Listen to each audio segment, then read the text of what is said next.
As coisas estão à nossa volta e elas são dramáticas, não são trágicas.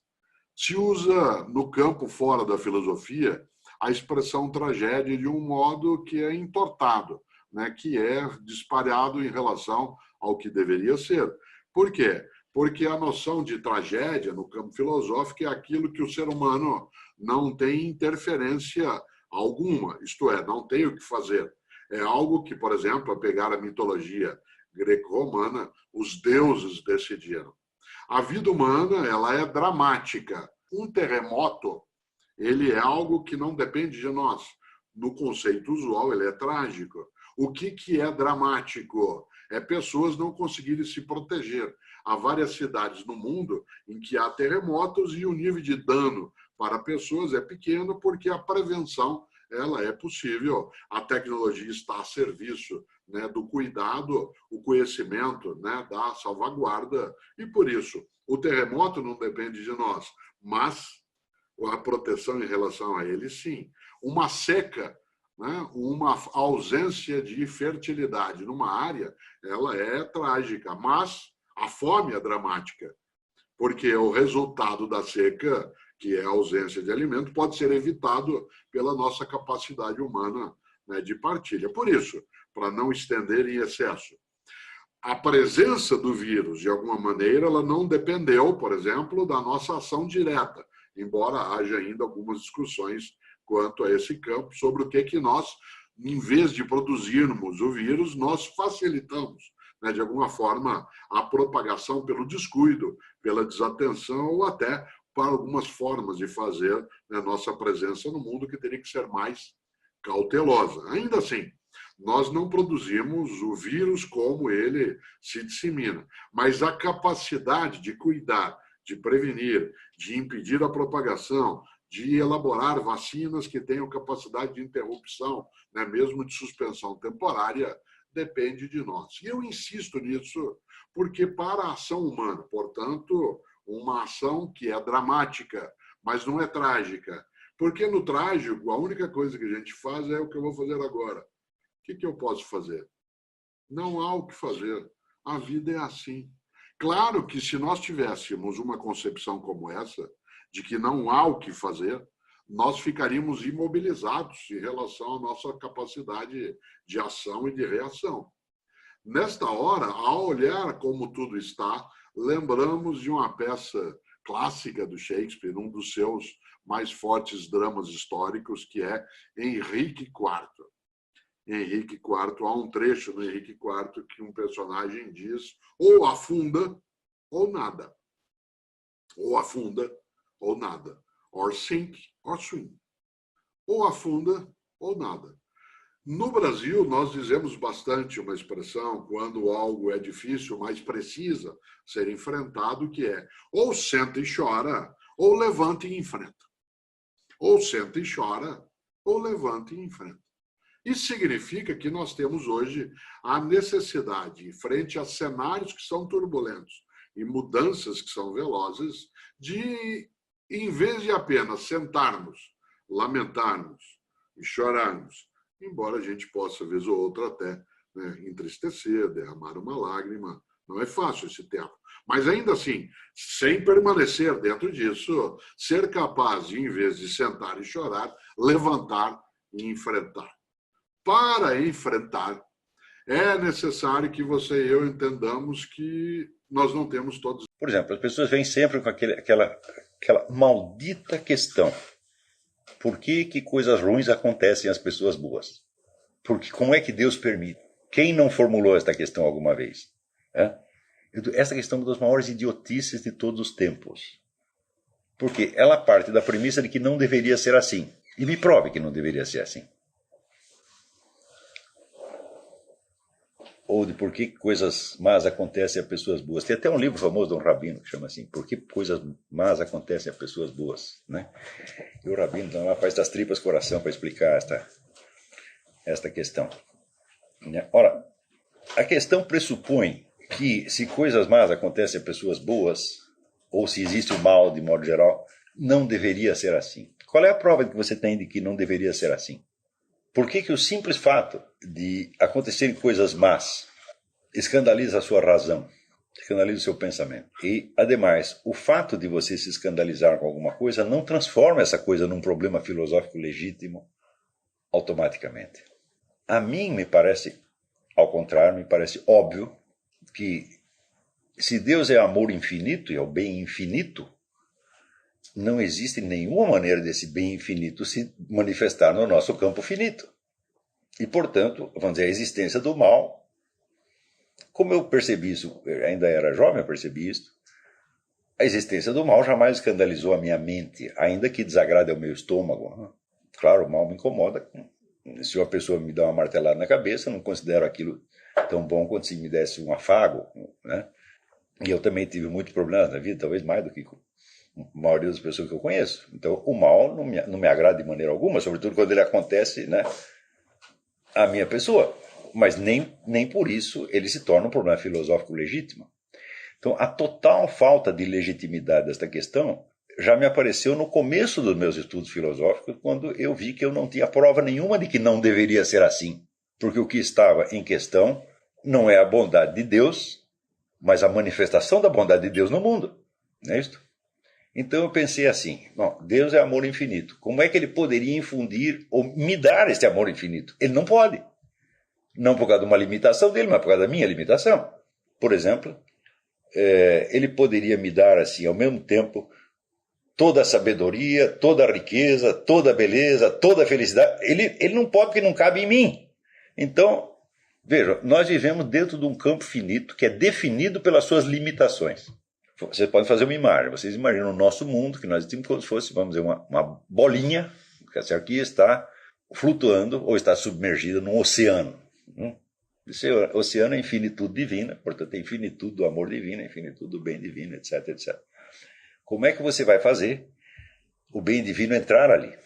Isso quer dizer que muita coisa que na escala divina é o bem na sua expressão máxima e infinita, às vezes só pode aparecer na nossa pequena escala sob forma invertida. Porque na passagem do infinito para o finito, você tem como se fosse um aparato deformante. Você vê que desde que existe o cristianismo, os santos e místicos dizem que nós devemos agradecer a Deus o bem que nos sucede e também o mal. Por que eles dizem isso? Porque muitos dos males que nos acontecem são apenas a inversão do bem ao transpor-se para a nossa escala finita. Então, se você levar em conta o que eu disse nas aulas sobre a alma imortal, você percebe que, encarando essas coisas desde a perspectiva da alma imortal, elas mudam de significado instantaneamente. Em primeiro lugar, pela desproporção que existe entre qualquer mal deste mundo e uma vida imortal. Se você está destinado a durar para sempre, tá certo? E isto hoje em dia já me parece suficientemente óbvio, né? Qual é a posição, qual é o lugar que ocupa dentro desta vida, sem limite, o mal que você sofreu aqui? Você verá que qualquer quantidade de dor que você sofra, ela tem um limite temporal definido. Ninguém pode suportar uma dor ilimitada, ilimitadamente. Não é isso? Então, toda dor, todo sofrimento é limitado. Por definição. E a sua vida é ilimitada por definição. Então, esta é a sua verdadeira modalidade de existência. A escala da imortalidade. Como aparece na escala da imortalidade o mal que você sofreu temporariamente? Ele não se desfaz. O cálculo que eu, vamos dizer, o enfoque que eu estou fazendo não é quantitativo. Não, você vai durar para sempre e os seus sofrimentos durarão só um pouquinho. Não é quantitativamente que eu estou abordando a coisa, é qualitativamente. Então, a que realidade corresponde na escala da vida imortal o mal temporário que você sofreu aqui? Ele é evidentemente um elemento do próprio processo de significação do bem ilimitado que corresponde à sua alma imortal. Então não é que só que medido na escala da imortalidade, todo mal será apenas temporário. Não é disso que eu estou falando. Na passagem para a escala imortal, o mal muda de significado. Estão entendendo isso? Mais ou menos, né? Então, se na escala da alma imortal o bem ao qual você tem acesso é ilimitado, e se ao mesmo tempo você conserva a recordação da sua vida terrestre, cada mal que você sofreu aqui é um elemento formador do bem que você está recebendo. E é o elemento de contraste sem o qual a consciência humana não poderia sequer apreender o bem que ela está recebendo. Está entendendo? Então, basta isso para você perceber que o problema do mal, ele só existe se você partir da premissa de que tudo deveria ser o bem.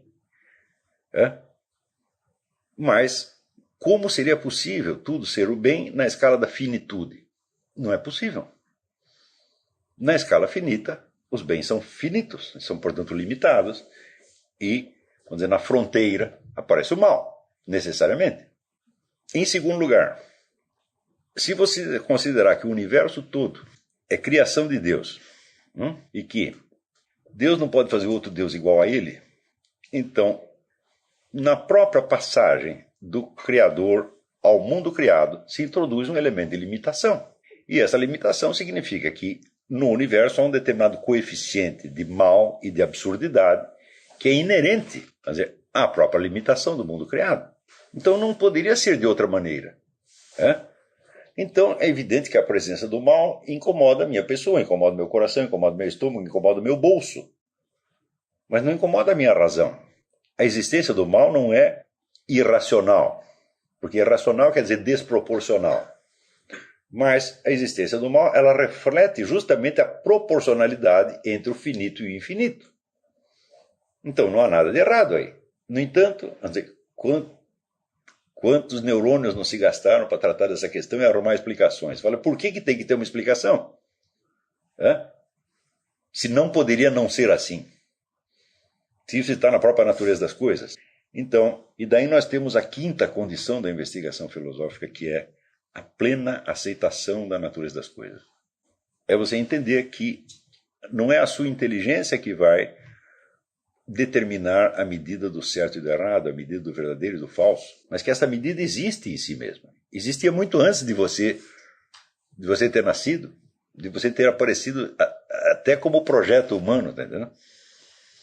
E que nós temos tudo a aprender no universo onde estamos e nada a ditar, nada a decretar. Eu acho que quem não entende isso não é um filósofo.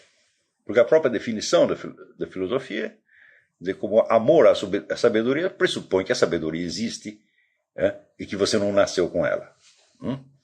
Que ela é algo a ser alcançado. Pressupõe também que você nunca vai alcançá-la integralmente ou perfeitamente. E, portanto, que esta vida exige uma abertura e uma permanente, como se fosse uma dissolução permanente da forma que a nossa mente adquiriu, para que ela possa absorver novas formas superiores. Cada vez mais vastas, cada vez mais integradas, até o último dia da sua existência.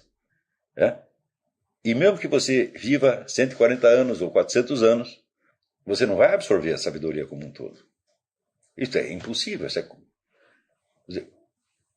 A sabedoria divina, o Logos divino, sabe tudo.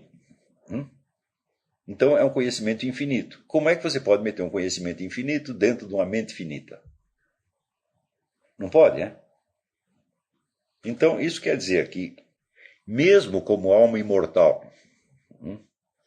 você nunca chegará ao conhecimento perfeito de Deus. O Deus vai te dar, é o amor divino dentro daquilo que seja permitido pela forma da sua alma pessoal. Até o extremo limite que ela possa. Quer dizer, Deus também te amplia, tá certo? Ele te abre e infunde novos conteúdos vivificantes. Mas isso não vai terminar. Você não vai virar Deus. Isso é muito importante. Então, por isso é que a igreja ensina que o estado celeste é estado de contemplação de Deus e não de transformação em Deus. Pode-se usar, às vezes, a expressão divinização, mas é uma figura de linguagem. não é exato. Nós podemos até dizer, como figura de linguagem, podemos até raciocinar platonicamente e dizer que se Deus nos conhecia antes de nos ter criado materialmente, tá certo? A forma da nossa alma implicava, naturalmente, algum conhecimento, ou a potencial para algum conhecimento. Mas isso não quer dizer que materialmente tivéssemos conhecimentos antes de nascer. Porque se você só existe como possibilidade, então o conhecimento que você tem é a possibilidade de conhecimento e não a posse efetiva do conhecimento. Então, quando no processo da anamnese platônica a alma se recorda, entre aspas, de conhecimento, o que ela está fazendo? Ela está efetivando possibilidades de conhecimento que estavam nela. Ela não está pegando num depósito material de conhecimento, alguma coisa que já estava lá e puxando para fora, tá certo? Platão pode descrever assim, mas ele em nenhum momento coloca isso como se fosse uma tese dogmática sobre a constituição da realidade.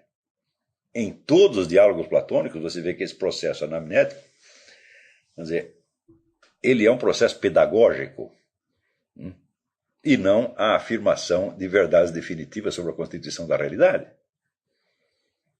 Se você as lê como afirmações nesse sentido, afirmações finais sobre a constituição da realidade, você vai chegar à mesma conclusão que chegou o Etienne Couvert no livro que é um livro que eu aprecio muito, mas que está cheio de erros de interpretação filosófica.